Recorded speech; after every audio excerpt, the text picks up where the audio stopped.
Okay, my ears are plugged and my sound machine is on. You know where I am. I'm in Washington, D.C., lovely town. So, um, yes, get the grapevine. Yes, green light, my higher power, Jesus, God the Father. Get the grapevine. $2.99 a month. You're destitute right now, but get the grapevine. You can afford this. So I hooked myself up pronto after my meeting, and then bam, it was read this, the big hurt. And I cannot make comments about this property I'm in. So whatever comes up in the video, if it does, I can't talk about it. And I got to do this fast because I really can't be filming in this property that I'm in for very long, making any videos. But this is like how my higher power works with me. And I think other people who are in recovery can totally understand this. And I praise God that I can share this on the internet. I have nothing to hide. I didn't want to when I first came online.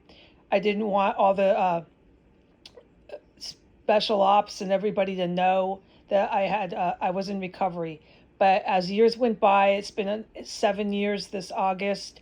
I mean, they're going to find out. So, but let me read this because I got the grapevine. It was right after the meeting. Bam, get the grapevine and then pay your $2.99 and bam, read this. It was a big green light. Read this. And this is what it said, okay? This is what it says. And I'm going to shout because I want this to be heard. I don't know because my ears are plugged what this sounds like as it's being recorded. So I want this to be very clear. It's called The Big Hurt. It's in the grapevine this month's. And it goes like this. The longer I drank, the more I consumed, the more my life deteriorated. After 27 years of drinking, there wasn't an area in my life that was acceptable. I was displaced, disoriented, separated from others, and I had this hole in my chest that kept reminded me of impending doom. The boys at the bar called it the big hurt. My sponsor said he had the same feeling, but it had left him years ago. He told me that all negative mental noises in his mind had left as well, leaving him in a world of peace and quiet. He said he had removed these negative feelings by working the steps with his sponsor. If his sponsor hadn't worked the steps with him, he said he would just be another drunk who doesn't drink.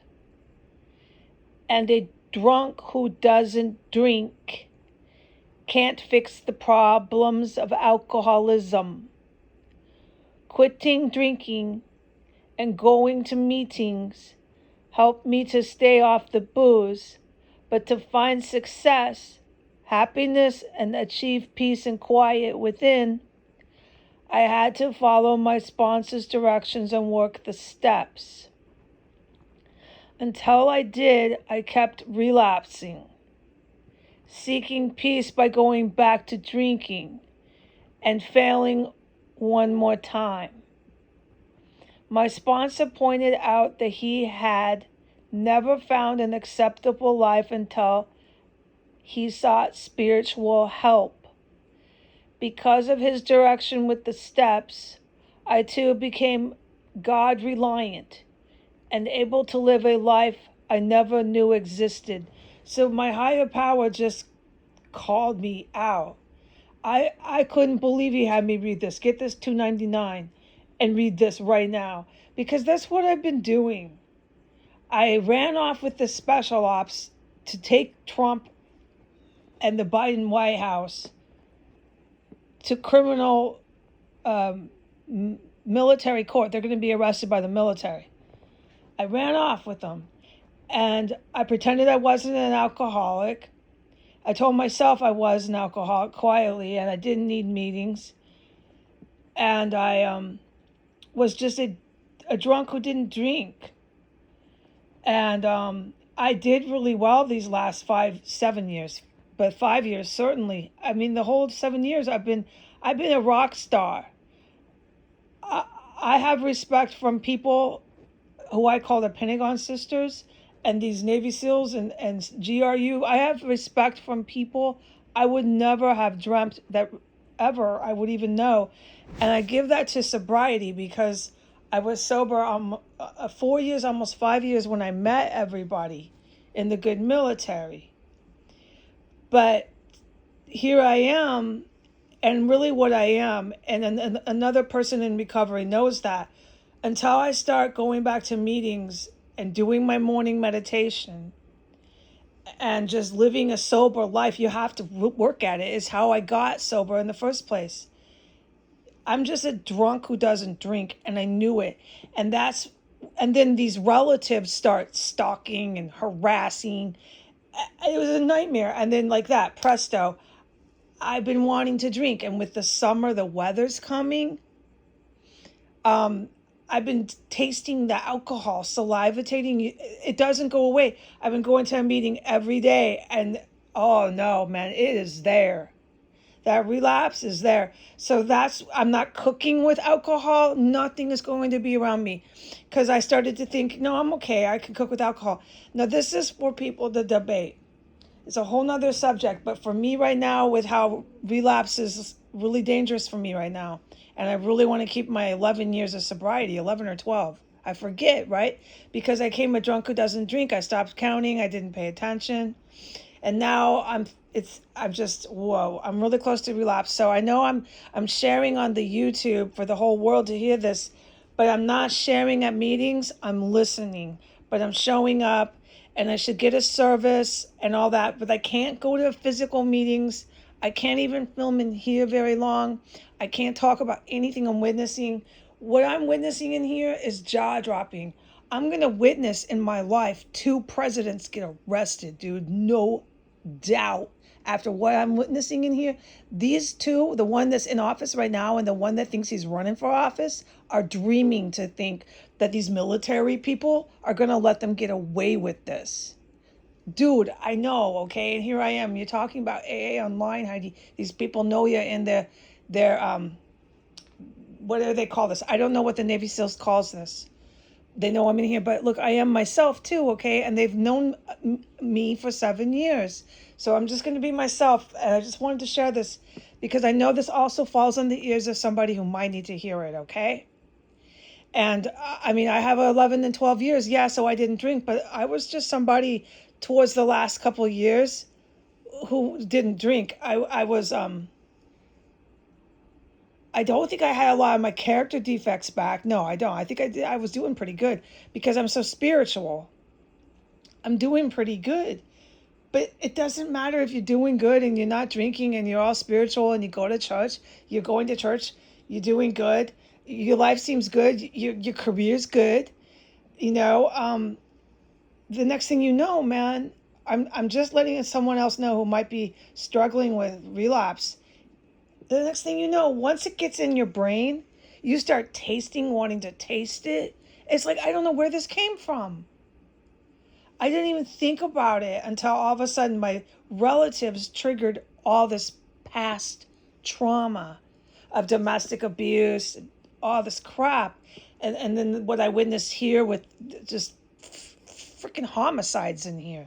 So it was way too much for my brain that I thought was better, and the disease was still there. The alcoholic disease is still there and was just waiting for something like that. And like I said before, I said your wife, your husband, your kid, something can upset you really bad, and then your life could be fine until that moment, and then the next thing you know, you're drinking again. So, and then look, my higher power had me read The Big Hurt. The Big Hurt is in this month's Grapevine. And here it is. I'll just read it again. He says, left him years ago. He had removed these negative feelings by working the steps. He would just be another drunk who doesn't drink. No. And if you're just a drunk who doesn't drink, it's a matter of time before you're drunk again. And I want anyone who might hear this on YouTube, it goes all over the world. You know, who you're struggling with recovery, trying to quit drinking. I'm more of the type that wants to go to AA, yeah, but I don't want to go every day and I want to do it my way. I don't want to sponsor. This stuff is taking all my time, is how I always thought. And I still feel that way. I struggle with the whole AA thing. I do. I'm busy, I'm doing good, this is taking too much time, I don't like a lot of the people there. No, I don't. And I have justified reason now because a lot of the people at these meetings are these scumbags in America. When I say that half this country is filled with scum, sleaze, trash, I mean it. You can't even avoid watching a commercial without these slut American chicks literally rubbing their nipples. Like, I don't even understand the women or the men in my country anymore. And so then that's my alcoholic in my head that says, no, you don't need to go to those meetings. It's filled with those people. But it's not. I'm not going to do it because I don't want to drink. So my back's against the wall. And I have found a couple really good meetings online and I just keep going and going. And the meetings that I have picked, that yeah, there's some real sleaze bags at these meetings, but there's also some really good people. And I know there's other people in America who feel the same way. They're so sick of other Americans. They're either voting for Trump or they're like some sort of freak that wants the drug cartel to be our government. No, it's really bad in America right now. I do not understand or identify or relate to over half my population here. I don't want anything to do with Americans. So, no, but there's still some Americans I do. I think it's about 50-50, and I'm really being honest because I know this goes all over the world, this YouTube. But I'm at 11 minutes and I can't be doing this. I can't be filming in here. I can't even be talking about what I'm witnessing. What I'm witnessing is so incredible. These two presidents, Trump and Biden, are in la la land. Okay, if you hear this, either one of you scumbags, you're in la la land to involve a civilian like me in your freaking drama. Your murderers, your murder accomplices, and your everything these JAG attorneys have charged you with. It's JAG attorneys. They're going to be arrested by the freaking military, dude. JAG attorneys. Google it for the rest of the world. It's nothing about AA. It's called JAG attorneys. They're lawyers in the military. These dudes are being charged, okay? So when I get out of here and I move on with my life, and I'm on the internet or whatever, or maybe I write a book or whatever, this AA stuff, I'll probably share it. I might tone it down. I might not share as much as I do right now about AA and reading and all this literature and meditation. But right now it's helping me cope with the fact that I have two freaking presidents who have more money than God. These two men have more money than God, and I'm destitute in here, and they keep trying to send the cops in here to tell me I imagined their felony crimes. Dude, we have two running presidents running for presidential election, who are about to be arrested by the military. Okay? All right. Goodbye.